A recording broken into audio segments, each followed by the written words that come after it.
Well, everybody, here's another Lionel set that I have in my collection.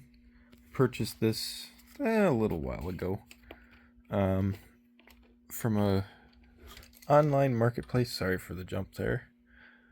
And it was in several different lots, but I ended up winning all of them. You can kind of see it's in pretty nice shape. There's a few things about it that are a little off, such as the New York Central boxcar missing a door. But this is a Lionel 14300 set, which was cataloged from 64 to 65, 1964 to 65. This particular version of the set included a 0646 LTS locomotive and tender. That includes the whistling tender, and it's got smoke. This one's kind of unique among the Pacifics, as it's got the white stripe along the running boards. Smoke is always denoted with the presence of the thumb screw in the smokestack holding the shell on, and you'll be able to tell if it's got a whistling tender because it's got a big motor in the tender to drive the whistle motor. Then we got a basic 865-435 gondola, 0836-60 hopper, 0861-110 log car, 0815-50 rocket fuel tank car, 0874 New York Central boxcar, 0873 rodeo car with the horse heads that move in and out of the windows on the side, and finally the 0837 Minneapolis and St. Louis caboose. This is fairly basic. There's not really any action cars other than the horse car, and that's basically just the horse heads move based on the movement of the train.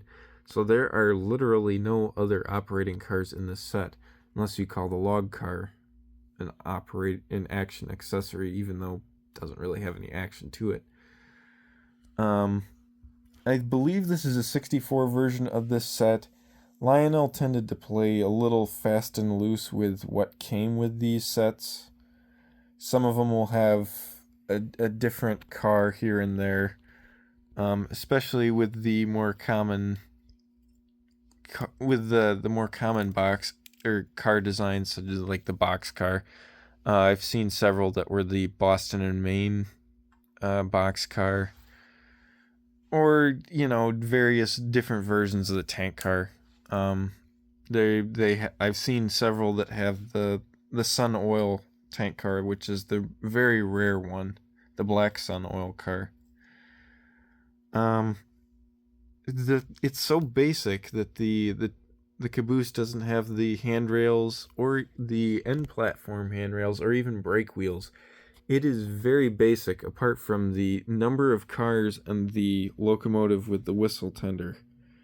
I can't really remember the original asking price of this, or the original price of the set when new, but I would assume it was probably somewhere toward the higher end of the range, but you didn't get a whole lot of action with it for whatever you paid for it.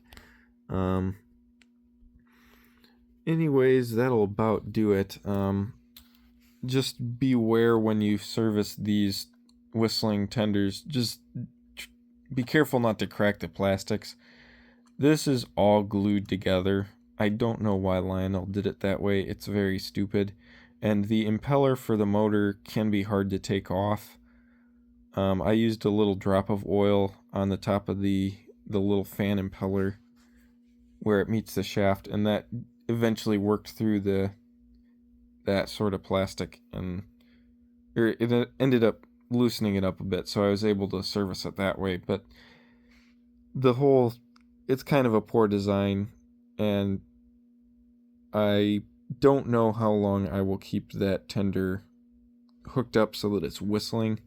I did not get the whistle controller for this, but for some reason it just works all the time basically. So I think I will probably end up disabling it.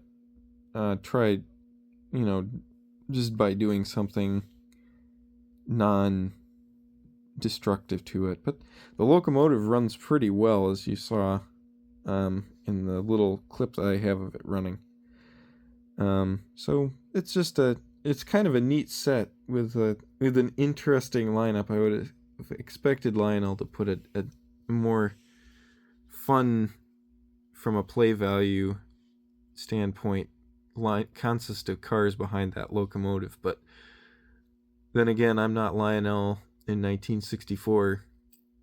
So anyways, that'll about do it for this one. Hope you enjoyed this video. If you did, like and comment, and see you on the next one.